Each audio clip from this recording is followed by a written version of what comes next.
안녕. 오늘은 화요일 10월 20일이에요. 어떡해. 10월도 열흘밖에 안 남았어요. 어떡해. 이렇게 시간이 너무 빠르니까 정말 시간을 아끼면서 우리가 이때를 살아야겠다 이런 생각 들어요. 벌써 10월도 마지막을 향해 가다니 믿겨지지가 않습니다. 하나님 아버지, 오늘 말씀을 묵상할 때 정말 깨닫게 해주시고 우리가 말씀 따라 살 수 있게 힘과 용기 허락해 주세요. 예수님 이름으로 기도합니다. 아멘. 마이크. 알고 보니까 건전지가 다 된 거였더라고요. 그래갖고 건전지를 끼니까 이렇게 잘 나옵니다. 자, 지금 뭐 하고 있어요, 우리가? 네, 열왕기상에서는 왕들의 역사가 쭉 나오는데 마치 조선왕조실록처럼. 그런데 이것이 하나님의 관점에서 하나님 앞에서 어떻게 행했느냐 이게 나오는 거지. 그 사람이 뭐 성을 짓고 수로를 만들고 군사를 어떻게 하고 전쟁을 이기고 이런 건 중요하지가 않아요. 그런 건 단 몇 줄에 그냥 딱 끝이에요. 분명하게 이것은 하나님 우리 성령의 역사관으로 본 그런 역사라는 것, 요거를 알고 계시고요. 이 열왕기 상하가 쓰여진 것은 이스라엘 민족이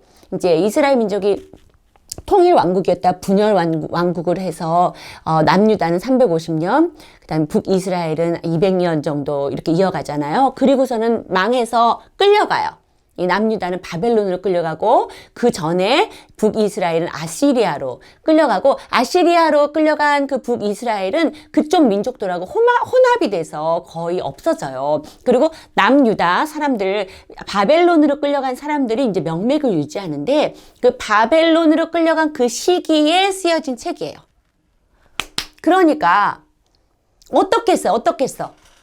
선조들이 이렇게 잘못을 해서 우리가 이 바벨론으로 와서 여기서 포로 생활을 하고 있다. 이것을 알려줘야 되니까 정말 투철한, 정말 정신 차려라. 우리 선조들이 이렇게 해서 나라를 다 말아먹고 이렇게 해서 우리가 이렇게 멸망해서 이 나라 와서 이렇게 고생하는 거다 하는, 정말 하나님만 바라보자 하는 그러한 역사관이 담긴 게 열왕기 상하예요. 15장에서 남유다는 아비암이 왕이 됩니다. 르호보암의 아들 아비암이 왕이 되는데, 아비암은 그의 아버지가 이미 행한 모든 죄를 행하고 그의 마음이 그의 조상 다윗의 마음과 같지 아니하여. 그런데 여기 보면 완전히 감동의 말씀이 있어. 4절에 보니까 그의 하나님 여호와께서 다윗을 위하여 예루살렘에서 그에게 등불을 주시되, 여기서 등불은 자손을 말해요. 그의 아들을 세워 뒤를 잇게 하사 예루살렘을 견고하게 하셨으니. 자, 아비암이 이렇게 찌질거리고 하나님 앞에 악을 행했어도 하나님께서는 그 다윗을 생각해서 그 자손들을 뒤를 잇게 해주셨다. 하나님의 긍휼의 말씀이야. 나 이거 보고 정말 우리 하나님 너무 하나님께 너무 감사하고 하나님 너무 최고다 이런 생각 들었어요. 그러니까 우리 하나님이, 선생님이 전에도 말했죠. 하나님께로 온 거는 벌도 선하다. 벌을 받아도 벌의 목적이 하나님께로 돌아오고 하나님이 복 주시기 위한 벌이에요. 그러니까 하나님이 은혜를 베풀어 주시지 않으면 살 수가 없어요.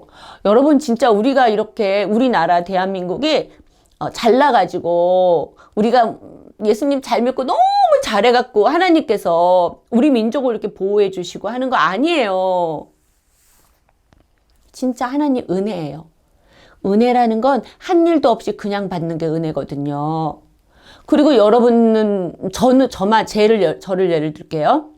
저를 예를 들면 제가 안문현 선생님이 이렇게 건강하고 또 우리 가정 화목하고 이런 집에서 이렇게 살고 있는 거 있잖아요. 그거 선생님이 너무 열심히 하고 하나님께 너무 열심히 우리 하나님 이렇게 하나님 놀라시겠다. 하나님 막 이렇게 받들고 그래서 그런 거 아니에요. 그냥 하나님의 은혜예요.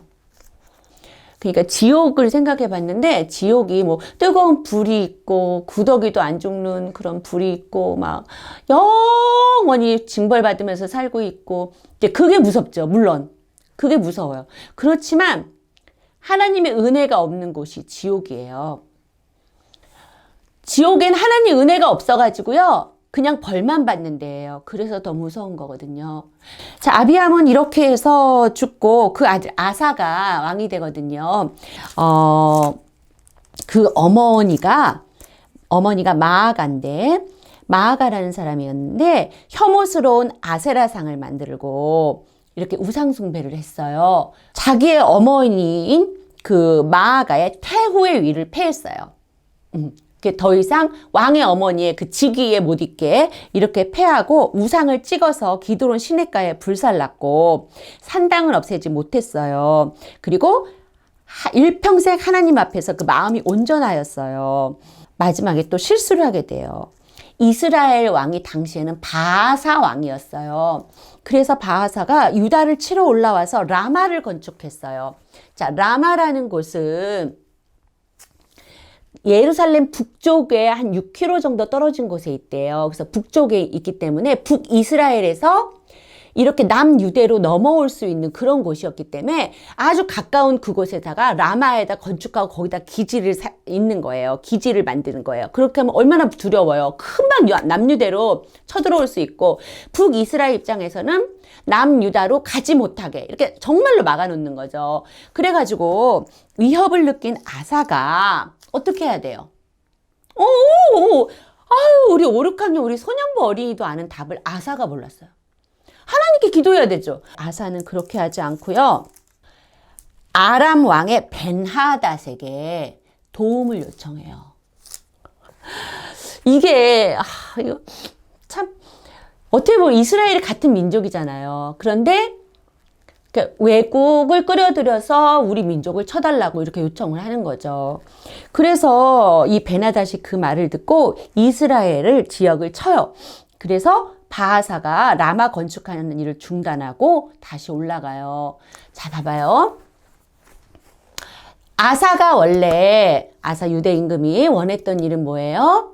예, 바하사 이스라엘의 바하사 왕이 라마를 건축하는 걸 막는 일이었죠. 그런데 그 막는 일을 이웃나라 아람 왕 벤하닷에게 요청을 해서 전쟁을 일으켜서 막았죠. 자, 자기가 하려는 일이 성공됐죠. 그러나 방법이 틀렸죠. 방법이 틀렸는데 일이 잘 된 거 그게 재앙이에요. 중고등학교 되면은 진짜 어린이들, 우리 청소년이 되면서 하나님 많이 떠나요. 교회 안 나와요. 예배 안 드려요. 왜? 학원 가고 공부해야 된다고. 또 그러면 공부를 잘하면 공부도 못해요. 그런데 하나님을 떠나서 교회도 안 다니고 그랬는데 대학에 덜컥 붙어버렸어요. 좋은 대학에. 그러면 자기가 원하는 일은 됐죠? 근데 방법은 어때요? 방법이 틀렸죠. 그 사람은 하나님께 돌아오기가 힘들어요. 그럼 어떻게 돼요? 하나님의 은혜가 없는 것이 뭐라 그랬어요? 하나님의 은혜가 없이 사는 거, 그게 지옥이에요. 지옥과 같은 삶이에요. 너무 힘든 삶을 살게 됩니다. 그의 영혼이 힘든 삶, 영혼이. 예. 그렇기 때문에 여러분, 지금 여기서 아사왕이 벤하닷에게 부탁해서 자기 동족을 치게 하고 라마 건축하는 일을 막았죠. 그래서 목적은 달성했지만 그 방법이 하나님 안에서 옳은 방법이 아니었기 때문에 이것은 아사의 대표적인 실정으로 기록이 됩니다. 콧구멍 후비는 거 아니야. 자꾸 이게 털이 날려가지고 지금 자꾸 코가 건질건질해요. 여로보암의 아들 나답. 이름도 참, 나답이 뭐야, 나답. 그가 여호와 보시기에 악을 행하되 그의 아버지의 길로 행하며, 아버지 뭐야? 여로보암. 많은 사람들을 싹쓸이 해가지고 악으로 빠뜨린 여로보암. 아버지의 길로 행하며 그가 이스라엘에게 범하게 한 그 죄 중에 행한지라. 참, 바하사라는 사람이 쿠데타를 일으켜서 그 나답을 죽이고 대신 왕이 됩니다. 바하사는 더 나쁘게, 더 악하게 정치를 하는 거예요. 그러니까 여우 같은 놈이 너무 힘들어가지고서는 이 여우 같은 놈을 쳤더니 호랑이가 왕 거예요. 진짜 악인전입니다. 말씀으로 다짐하기. 나는 오늘 말씀에 따라 하나님의 은혜를 잊지 않고 살아가겠습니다. 하나님 아버지, 정말로 르호보암의 아들이 그렇게 죄를 많이 행했지만 하나님께서 다윗을 생각하셔서 그 자손을 끊지 않겠다고 말씀하셨습니다. 하나님의 은혜에 너무나 감사하고 긍휼이 풍부하신 우리 하나님 사랑합니다. 하나님의 은혜가 없는 그곳이 바로 지옥입니다. 저는 이 세상 살면서 지옥을 경험하지 않게 도와주세요. 예수님 이름으로 기도합니다. 아멘. 오늘 지옥 얘기했는데 무서워요? 뭐가 무서워? 하나님 없는 데가 지옥이에요. 진짜야. 자, 여러분 오늘 활기차게 보내시고 내일 만나요. 안녕. 이거 오랫동안 안 했지, 이거. 오, 하트, 우!